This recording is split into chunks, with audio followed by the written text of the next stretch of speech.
form a more perfect union.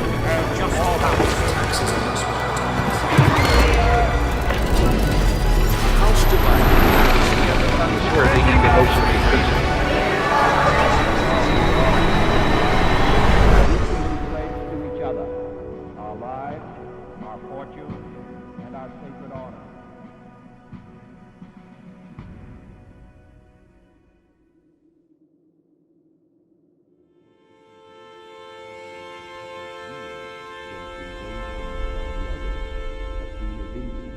It's commonly said about George Washington that he was the indispensable American. But there's ample evidence that John Adams may indeed be an indispensable American too. Though never a soldier, Adams fought for America's freedom in our nation's most important chapter. Few Americans in history have a political and diplomatic resume like Adams. Here's a list of some of the positions he held in public life. Massachusetts delegate to the Continental Congress. First U.S. Minister to the Netherlands and Great Britain. America's first Vice President and our second President, among many other prominent positions. Adams also authored several influential works on government, including, most notably, the Massachusetts Constitution of 1780, which he wrote alone, and which is, to this day, the oldest written constitution in the world. It served as a model for the U.S. Constitution, specifically its focus on separation of powers among and between the branches of government. But there's much more to Adams' life than his resume, including real accomplishments and crucial battles fought and won for his country. Though Adams was impatient and viewed as too tactless for legislative life, he was a ferocious behind-the-scenes operator and ended up playing a big part in the most momentous decisions in our nation's fight for independence and beyond. His decision to nominate George Washington as Commander-in-Chief of the colonial armies was as consequential an act as any he would perform. Adams first met Washington while the two served as delegates to the First Continental Congress. He was impressed with Washington's military experience and Washington's demeanor, and knew that to unify the colonies, he would need to choose someone to lead the Continental Army that was not a Yankee. Virginia was not just the richest colony, but the largest, and as David McCullough noted in his biography of Adams, quote, "The very proud Virginians felt they had a right to lead." In the Second Continental Congress, no delegate fought harder than Adams behind closed doors and on the House floor for the colonies to not merely sever ties with Great Britain, but declare independence outright.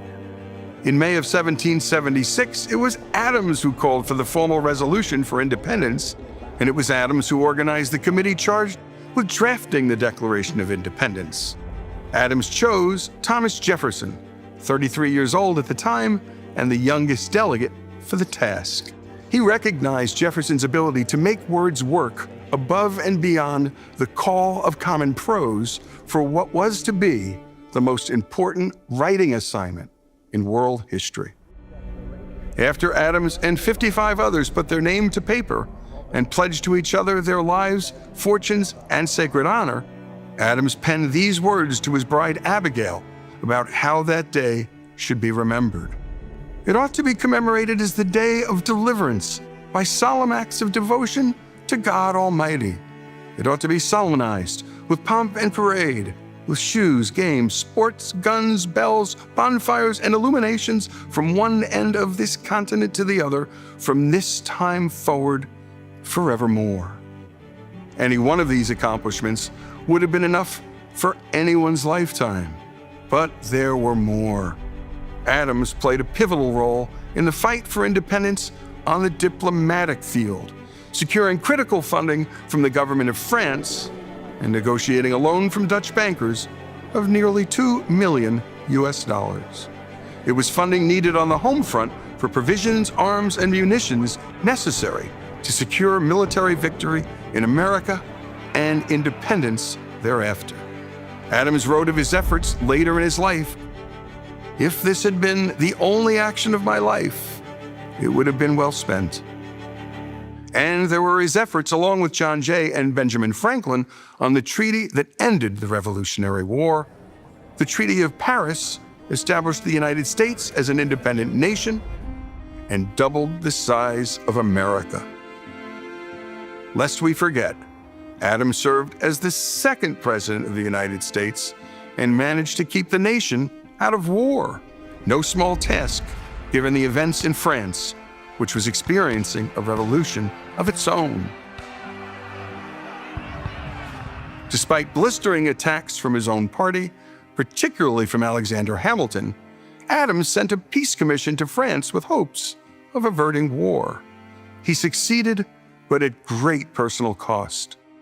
So what do we need to know about Adams to best understand the man? It's first important to understand where he was born and to whom. Adams was not born to wealth. His father made his living as a farmer and shoemaker in the quiet village of 2,000 people called Braintree, Massachusetts. Baptized in the church where his father served as a deacon, Adams learned from him the necessity and importance of hard work, good habits, and trustworthiness. Adams wrote these words about his father after he died.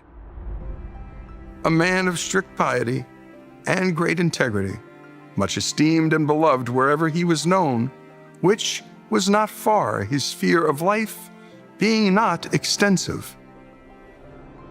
The sphere of John Adams' life would extend far beyond Braintree to the great cities of America and Europe too. The turning point in Adams' life came in the form of a scholarship to Harvard at the age of 15. While there, Adams cultivated his appetite for reading, which lasted a lifetime. But it was his time debating that he discovered he'd make a better lawyer than preacher, much to his father's disappointment. After graduating in 1755, he pursued a legal career.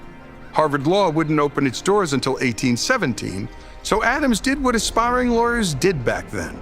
He worked by day as a teacher to pay for his legal training with lawyers in and around Boston, launching his professional career in 1758. By 1770, he was one of the busiest lawyers in town. Then came the moment that tested Adams' commitment to the rule of law and provided posterity with a window into the character and courage of the man. At great risk to his practice, he chose to represent the Redcoats in the biggest case of his time, the Boston Massacre trial.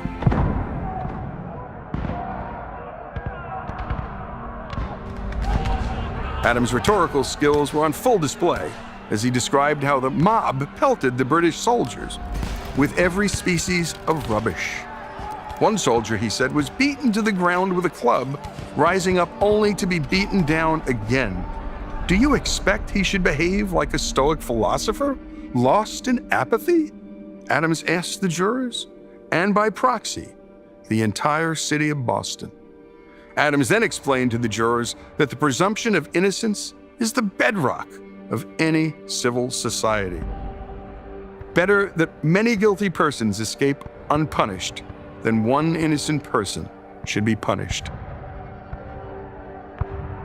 Adams closed his case quoting Algernon Sidney, the English political theorist who wrote Discourses Concerning Government, a textbook that profoundly influenced our founding fathers. The law no passion can disturb, 'tis void of desire and fear, lust and anger.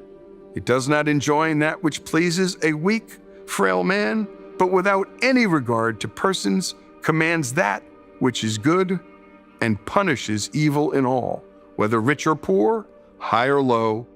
'Tis deaf, inexorable, inflexible. The jury was out less than 3 hours. 6 soldiers were acquitted. 2 were found guilty of manslaughter. Adams suffered in the short term, losing half his law practice. But as time passed, his defense of the Redcoats enhanced his public standing. Years later, Adams concluded that this effort of his was one of the most gallant, generous, manly, and disinterested actions of my whole life, and one of the best pieces of service I ever rendered my country. It was a trial that taught us all that unpopular people, or people we hate, and hate for good reason must not be subject to the whims of the mob or prosecutors doing the mob's bidding. That single story, more than any other, embodied the nature and character of Adams and the country he would soon help to birth. The American Republic, after all, is built to protect the rights of Americans through law, not the mere opinions of man. In poor health in the summer of 1826, Adams, 90 years old at the time, was visited by some local leaders seeking a toast they could share for America's upcoming 50th birthday celebration. "I will give you independence forever." Asked if he would add to the toast, Adams replied, "Not a word."